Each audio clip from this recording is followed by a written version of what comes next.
జగన్మోహన్ రెడ్డి గారికి ఇచ్చినట్లుగా సమన్లు ఇస్తే తప్పు గానీ చాక్లెట్ ఇస్తే తప్పే ఉంది సార్. పిలిచారు, ఇన్విటేషన్ ఇచ్చారు, రాలేదు. ఎవరో ఎంప్లాయీ తోటి పంపిస్తే ఒక సీఎం స్థాయి వ్యక్తి వస్తారా అన్నది వాళ్ళ పాయింట్. ఎంప్లాయీ తోటి కాకుండా ప్రధానమంత్రి వచ్చి ఇవ్వమంటారా సార్? ఆడ యలహంక ప్యాలెస్ కి వెళ్ళి వాళ్ళు ఇక్కడ తాడేపల్లి ప్యాలెస్ లో ఉన్నారు. నీ ఎలా మీకంటే ఇన్విటేషన్ అవసరంలా.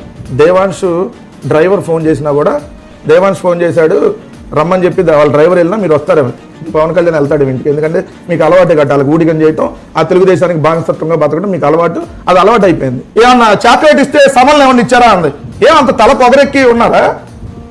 నేను కూడా అనొచ్చు కదా, ఒకళ్ళని పెళ్లి చేసుకొని విడాకులు లేకుండా ఇంకోళ్ళకన్నా కాపురం చేస్తే తప్పగా నేను కూడా మాట్లాడేదా? సామాన్లు ఉద్యమాల్లో ఏం తమాషాలు ఉండాలి లేకపోతే మీకు నోటికే వేస్తే మాట్లాడటానికి.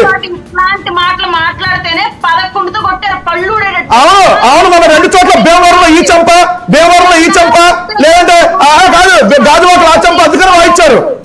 ఏదైనా ఇష్టం ఉన్నట్టు మాట్లాడుకోవచ్చు. నేను మహిళ కాబట్టి అంటే ఇక్కడ కుదరదు. డిబేట్ లో బేకలు డిబేట్ లో అమరావతిలో ఆయన తెలుగుదేశం ఆయన చంపేసామంటాడు, ఈయన ఏకలో కూడా పేకలేరు మీరు అంటారు. ఓ మహిళ పక్కనే ఉంటారు. సబాష్, మనకు అట్లాంటివన్నీ మాట్లాడితే వెంకటరెడ్డి మాట్లాడితే తప్పు. ఇది మన వాళ్ళకి సంబంధించి. ఈయనకి ఇన్విటేషన్ కూడా ఇవ్వలేదంట. బేసాలకు రంగు వేసుకొని తెల్ల పంచులు వేసుకొని వెళ్ళాడు. ఏదో ఆడ వాటర్ బాటిల్లను భోజనాలు పెడతారు, నువ్వు వెళ్తావేమో. జగన్మోహన్ రెడ్డి అటు కాదు కదా, నీకంటే పని పాట ఏముండదు. పిలిచిన పిలవని తారడానికి కూడా ఎగేసుకొని పరిగెత్తా ఉంటా, నీకు అలవాటే. అందరు మనుషులు అట్లా ఉండరు, నీలాగా బతకలేరు కదా నీచంగా. సో అందరూ అలా బతకలేరు. బాలకోట గారు మాట్లాడే పర్సనల్ వీళ్ళు ఏకలో బోకలు అంటారు. మీ అందరికి సమ్మగా ఆనందంగా ఉంటారు.